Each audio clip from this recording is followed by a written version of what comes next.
And welcome you all at सैचर current affairs and initiative of BPSC concept वाला मैं पवन कुमार करवाऊंगा आपको आज का current affair. Let's start the video.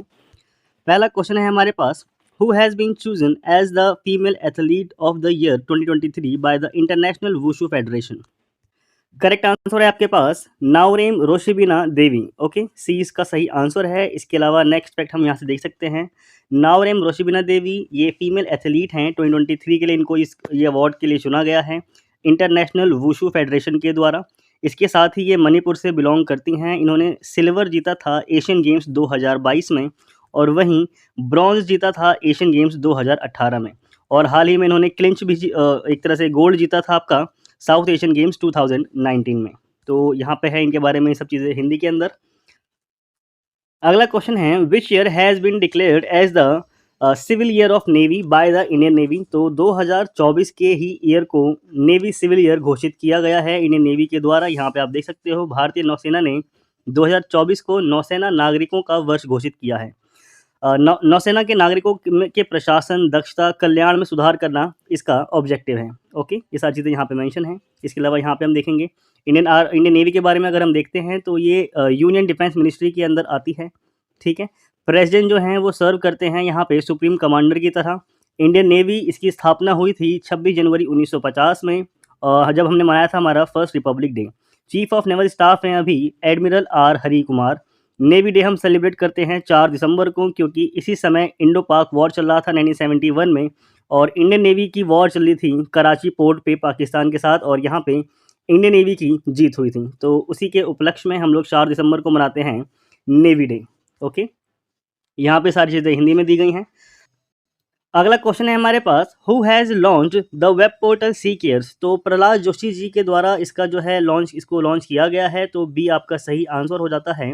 इनके बारे में हम यहाँ पे देख सकते हैं, ये हैं यूनियन मिनिस्टर प्रहलाद जोशी। इन्होंने लॉन्च किया है C care web portal coal mines provident fund organisation के लिए। इसका जो गोल है वो यही है कि इसके थ्रू हमारे को कोल माइंस से रिलेटेड जितने भी रिकॉर्ड्स हैं उनको डिजिटलाइज करना है, जिससे हम वर्क प्रोसेस को एफिशिएंट बना पाएंगे मैनेजमेंट के लिए। कोल माइंस की अगर हम बात करें तो ये मिनिस्ट्री कोल जो ये फंड बनाया जा रहा है ये आएगा मिनिस्ट्री ऑफ कोल के अंतर्गत, और इससे हम इंश्योर करेंगे सोशल सिक्योरिटी कोल सेक्टर के वर्कर्स के लिए। इस इनिशिएटिव से ट्रांसपेरेंसी में बढ़ोतरी होगी। ठीक है, ऑपरेशंस में बढ़ोतरी होगी कोल सेक्टर से रिलेटेड जितने भी हम कार्य करते हैं उनसे रिलेटेड। ओके, यहाँ पे चीज़ें दी गई हैं आपको हिंदी में।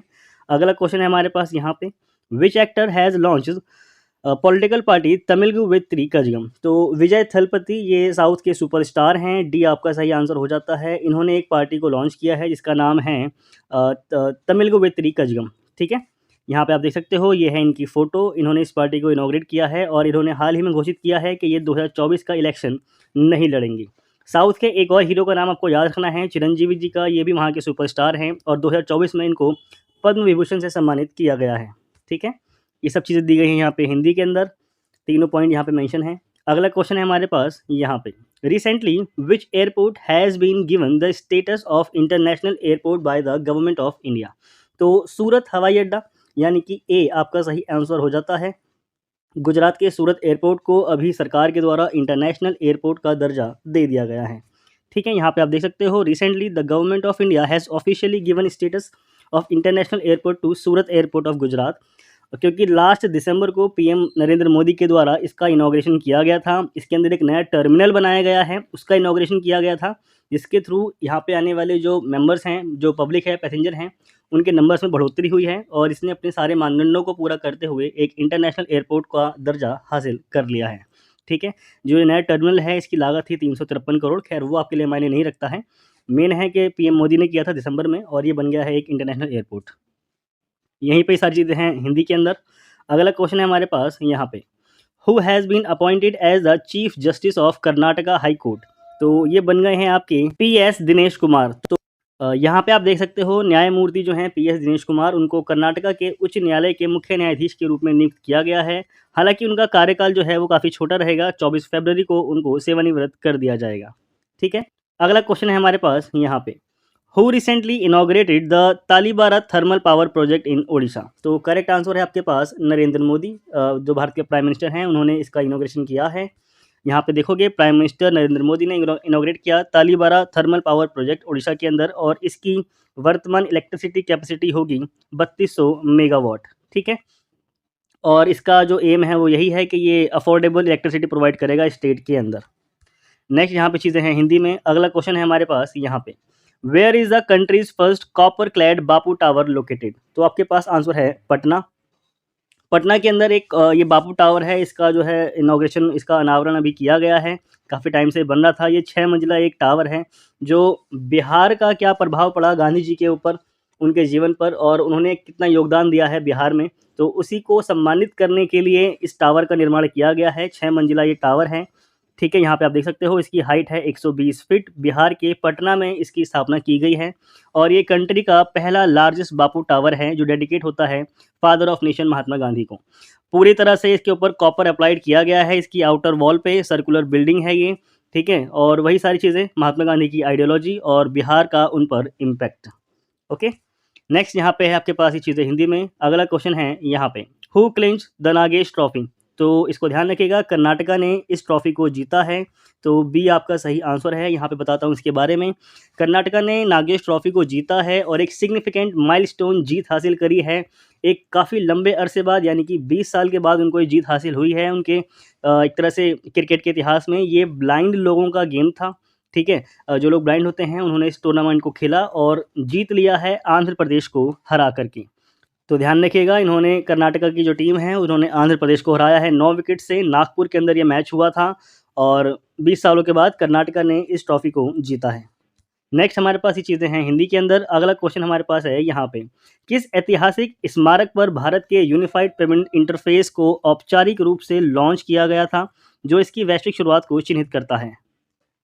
ठीक है, तो आपके पास आंसर आता है आईफिल टावर। शुरुआत कीजिए। शुरुआती क्लासेस में मैंने आपको बताया था कि आईफिल टावर पे भारत सरकार ने एक समझौता कर लिया है फ्रांस की सरकार के साथ, जहां पे अब भारत के यूपीआई के थ्रू पेमेंट की जाएगी। ठीक है, और इस समझौते को अभी हाल ही में पूरा कर लिया गया है। आईफिल टावर पे यूपीआई की शुरुआत हो गई है, तो बी आपका सही आंसर हो जाता है। यहाँ पे आप देखोगे India's national payment corporation of India यानी कि एनपीसीआई ने सक्सेसफुली लॉन्च किया है UPI payment at Eiffel tower. NPI के साथ जो एक तरह से कोलैबोरेट होकर के संस्था काम कर रही है वो है फ्रांस की लायरा कलेक्ट। तो इन दोनों ने मिलकर के इसकी शुरुआत कर दी है। फ्रांस और यूरोप के अंदर अब हम यूपीआई से पेमेंट कर सकते हैं। बाकी मैं आपको बताता हूँ कौन कौन से कंट्री हैं जो इंक्लूड हैं हमारे यूपीआई पेमेंट सर्विस के अंदर। यहाँ पे आप देख सकते हो कंट्री विद यूपीआई, तो ये है आपके पास सिंगापुर, मलेशिया, यूएई, फ्रांस और बेनेलेक्स कंट्रीज़ यूरोप की, नेपाल और यूके। वहीं बात करते हैं बेनेलेक्स कंट्रीज़ कौन कौन सी हैं, तो बेल्जियम, नेदरलैंड, लग्जमबर्ग और स्विट्ज़रलैंड। इन सभी देशों में आपके यूपीआई को यूज़ किया जा रहा है। तो यही चीज़ें आपको हिंदी में मैंने दे दी हैं, ऊपर जो लिखी हुई थी वही नीचे हिंदी में लिखा हुआ है।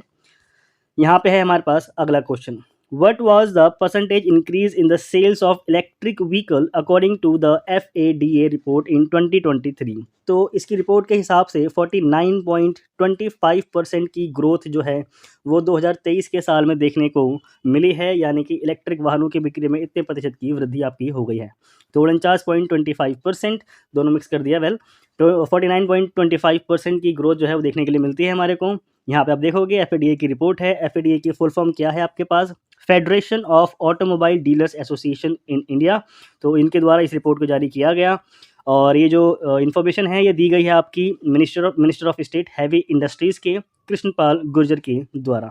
ठीक है, ये चीज़ें हिंदी में। अगला है हमारे पास यहाँ पे, union heavy industry minister doctor Mahendra Nath Pandey gave in principle consent for the construction of centre of excellence in Roorkee and Pantnagar Uttarakhand. कुल मिलाकर के आपको छोटी सी बात याद रखनी है, उत्तराखंड के अंदर एक सेंटर ऑफ एक्सीलेंस बनाया जाएगा रुड़की और पंतनगर के अंदर। ये है आपकी छोटी सी न्यूज़, इसको आपको ध्यान रखना है।